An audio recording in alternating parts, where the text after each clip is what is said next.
guys, front cam did, which I never do, but like, change it up.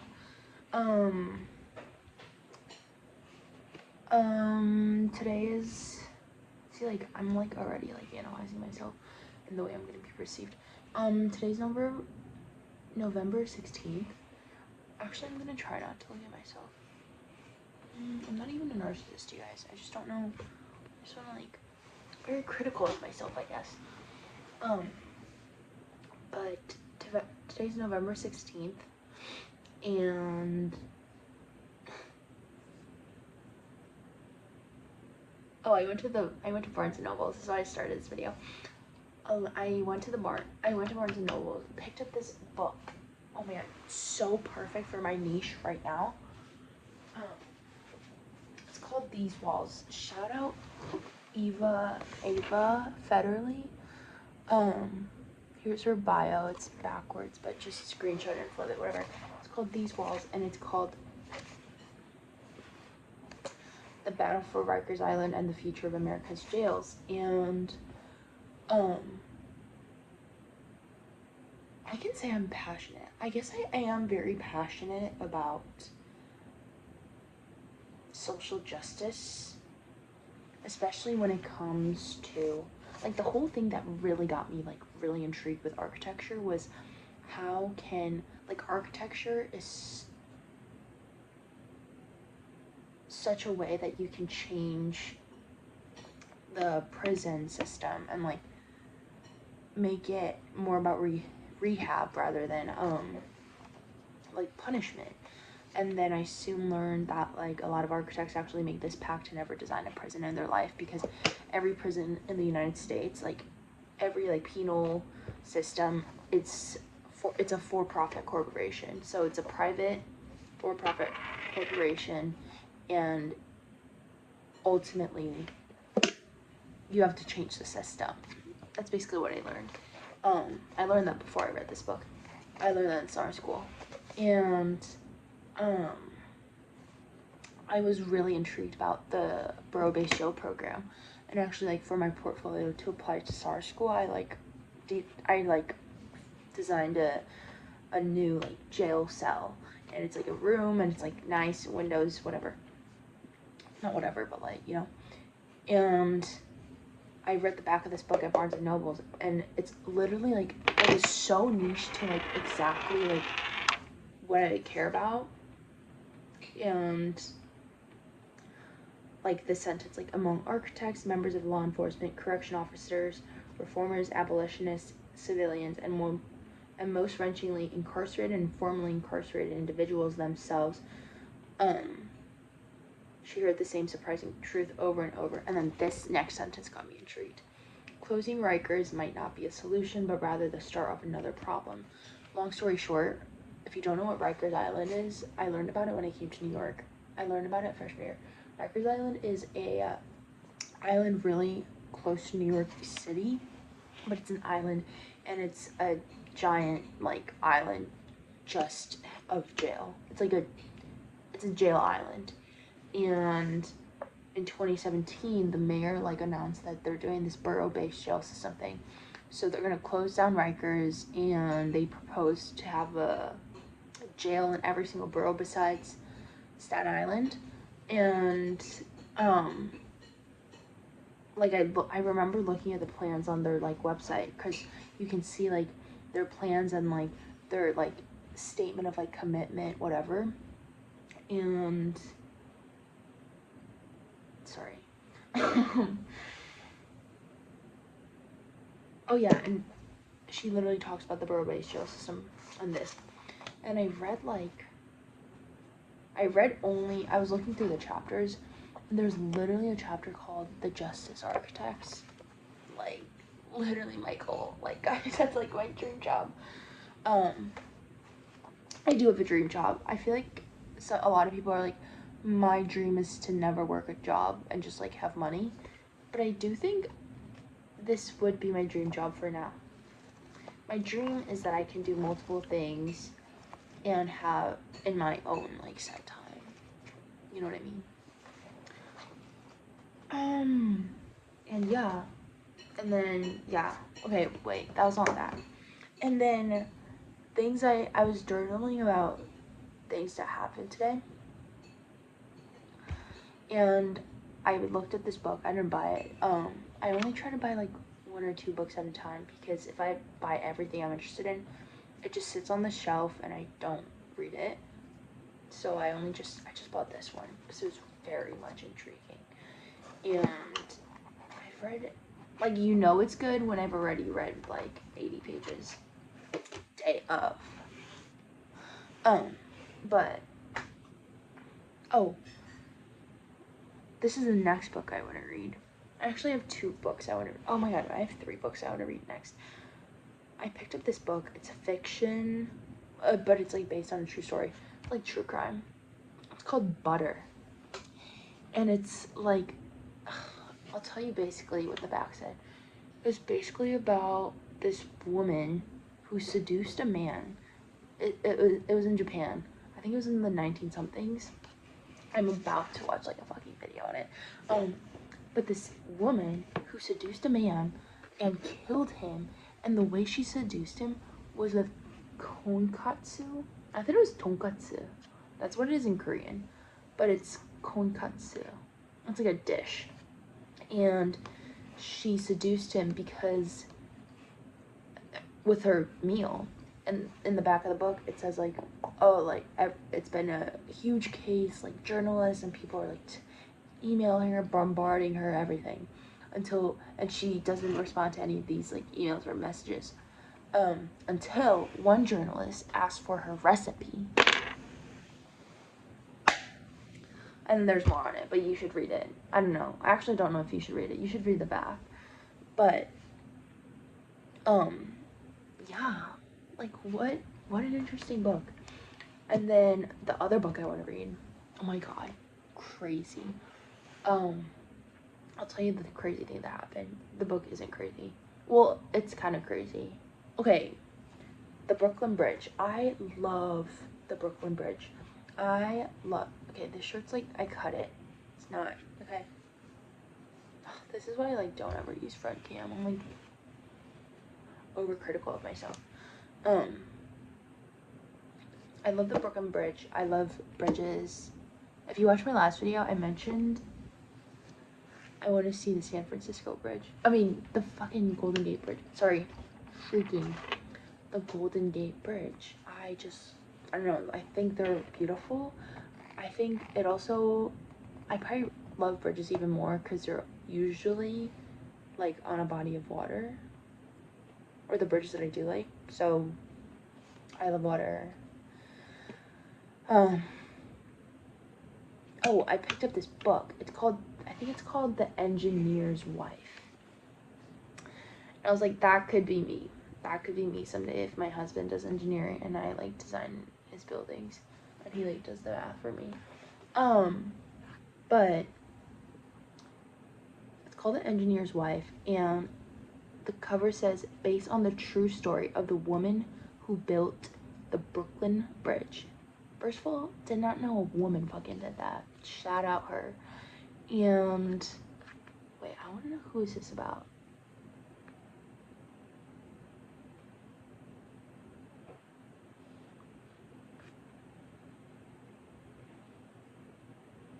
Wait.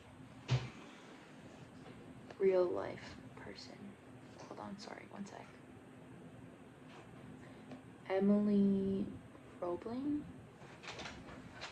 Oh, hey! Hey, are you sleeping? No. Hey, are you gonna sleep soon? No.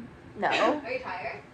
Not really. Oh, really? Yeah. Okay, then I'm gonna quickly, do my dishes Okay. and then shower. Okay. Emily Roebling, that was my roommate. Emily Roebling, we're watching a movie tonight, Love Actually.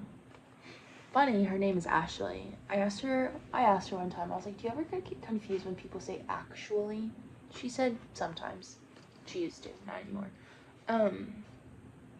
Emily Roebling. And like, I was just intrigued because I was like, oh, I wouldn't read about just like the real life story of like the woman who built the bridge. Like, cool, but like I don't care that much. but I read the back, and it's like a whole ass journey she went through, and like I read the first chapter a little bit, and I'm pretty sure, like, okay, don't quote me, like, if I'm wrong, I said it, don't quote me. The first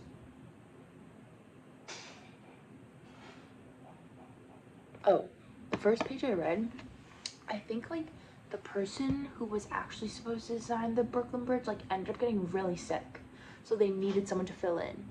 So then she ended up, I don't know, that's what I read. Yeah. And, oh, okay, I'm, like, getting kind of tired of talking, but this is what I wrote in my journal. I personally think I have never, okay, trigger warning, gonna be talking about, like, drug abuse, whatever. Sorry, not, like, whatever, but drug abuse, etc. I need to start replacing the word whatever with etc. because whatever has a negative connotation sometimes, and the things I say whatever to is not whatever, etc. Okay, etc. Oh my god, when me and Perla used to say etc., we used to always, oh wait, guys, my mind is going faster than my words. We always used to, like, mimic Muck, the guy from Split, because he always used to say etc. etc. etc.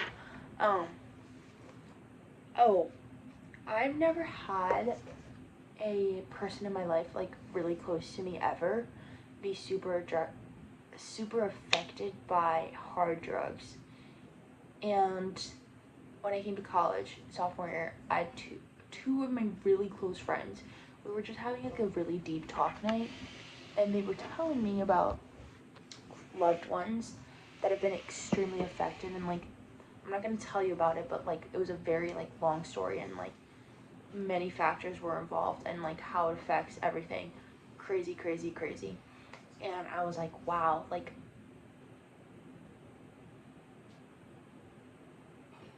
it's just, like, I'm not gonna name this person or these people, but the fact that, like, these people agreed on, like, the same thing, like, made me realize, like, how really sad this is and certain situations are. They were like, sometimes, like, they're struggling so much that, like, you just honestly want to see them, like, go, like, die. And when I first heard that, I was like, what the fuck? I was like, what? And then my other friend, like, agreed with the friend who said that. I was like, what? And obviously it's not that you want that person to die. Obviously you want that person to get better, but they explained it like they're suffering so much, and, like, they're suffering so much, you don't want to see them suffer anymore. And then, like, more as college, like, went on, like, I had, like, a few more people tell me about, like, loved ones that were really affected by drugs, and then I was like, wow, like, I also see that every day, you know what I mean? Like, I live in New York City, and I will see people that are high all the time. Like, there have been multiple times where I have walked by, like, someone, like, who looks dead, and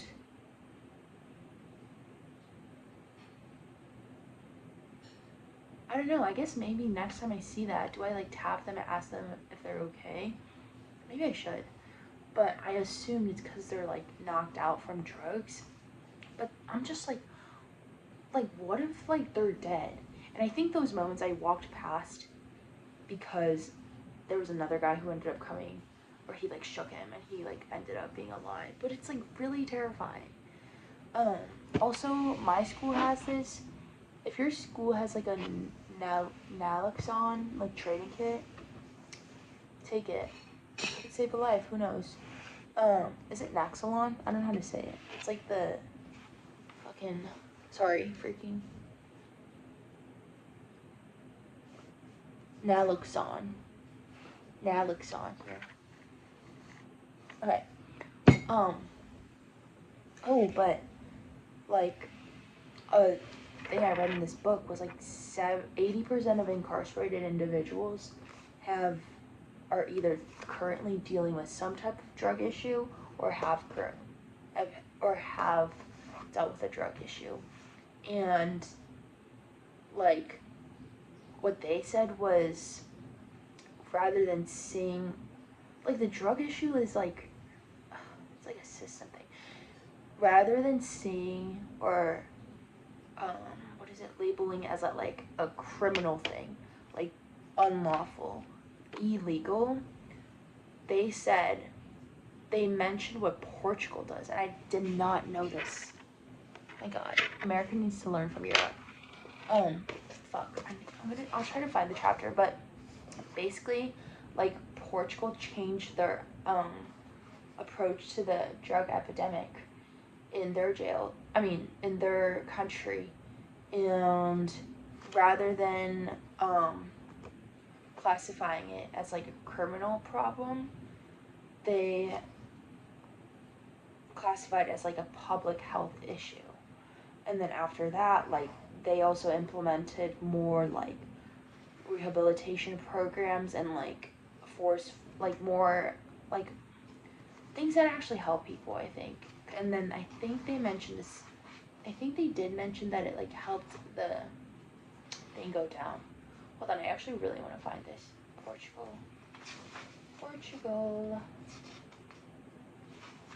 It's close, bear with me.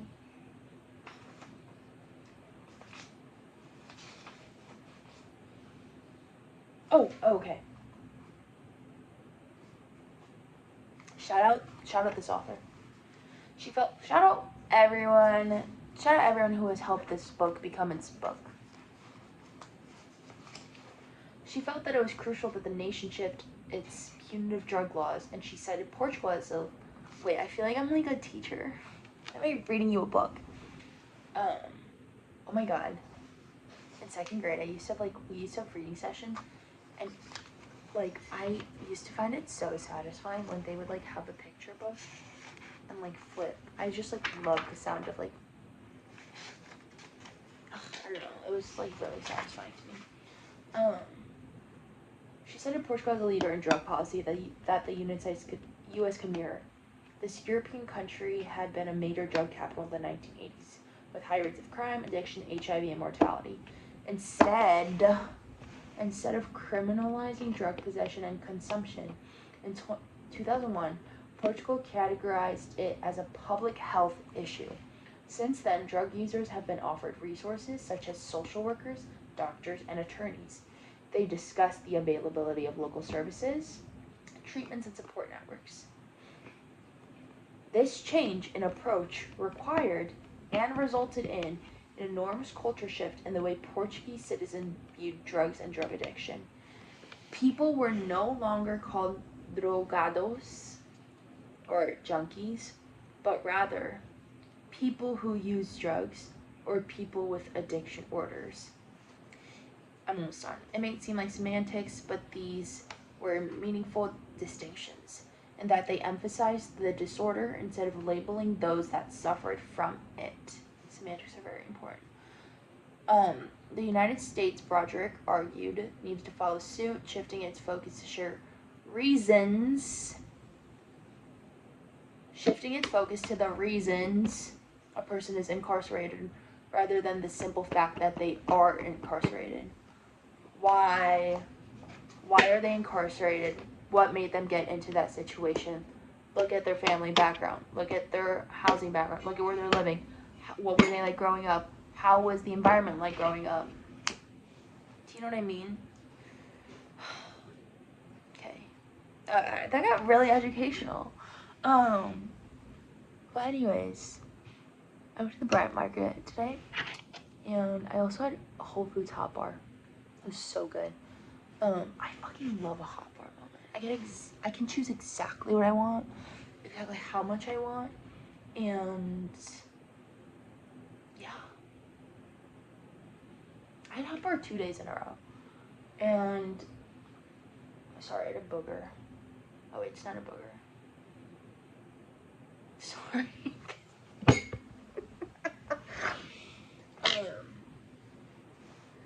Okay, last thing I'll say to add on with my grossness.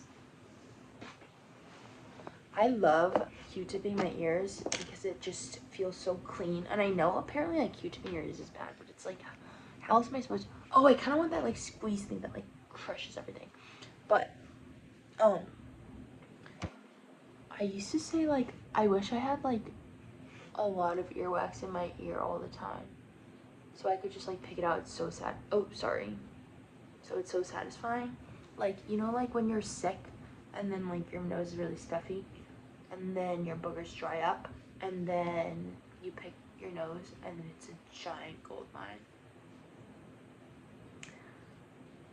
If you don't pick your nose, honestly, like you're missing out.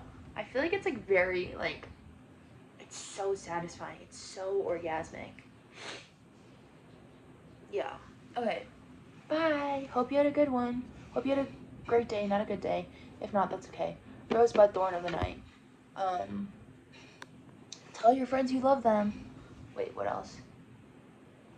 Stay healthy.